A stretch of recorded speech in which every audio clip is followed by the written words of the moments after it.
Hello! We're na po sa ating Bible reading. So, praise God po, we have already, uh, I mean, we are already in mga awit po, no?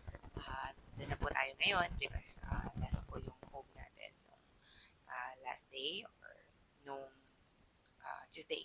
So, ngayon po, mga awit, 5 chapter po tayong muli. Gusto ko lang po na i-share po itong chapter 1 na talagang sabi niya, mapalad ang taong hindi nakikinig sa payo ng masama at hindi sumusunod sa masama nilang halimbawa, hindi siya nakikisama sa mga kumukutya at hindi nakikisangkot sa gawaing masama. Sa halip, kasiyahan niyang sumunod sa kautusan ni Yahweh, binubulay-bulay niya ito araw at gabi, katulad niya punong kahoy sa tabi ng isang batisan, laging sariwa ang dahon at namumunga sa takdang panahon. Ano man ang kanyang gawin, siya ay nagtatagumpay. Hindi gayon ang sino mong gumagawa ng masama. Ito ay tulad ng ipa, hangin ang siyang nagtatangay sa araw ng paghuhukom.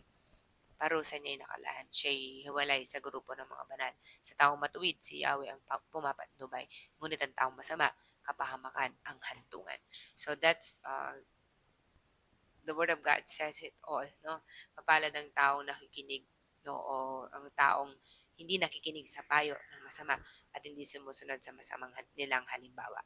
So, of course, meron pa rin po, no, na ano talaga yung paggawa ng mabuti. And dahil po yan ay talagang masusumpungan po natin no, kung paano yon ay kapag nakilala natin ng personal si Jesus bilang Panginoon at tagapagligtas. Kasi po, mahirap po talagang magpakabait at mahirap magpakabait kung ikaw lang. Kasi marami pong mga dahilan at marami pong magiging dahilan para hindi ka bumait. Pero dahil po sa isang dahilan na matindi po, binigay ni Jesus ang kanyang buhay sa iyo at para sa akin, yun po, no, at iniligtas niya tayo sa sa totoong kapahamakan o sa um, siguradong kapahamakan ng buhay po natin dahil lahat tayo makasalanan. Ganun po talaga yung magiging result, no? Magiging um, nais mo na gumawa ng tama sa paningin ng Diyos. Amen. Hindi lang sa paningin ng tao. So, hindi po gayon ang mga masama kasi hindi pa nila alam yung mga katotohanan, lalo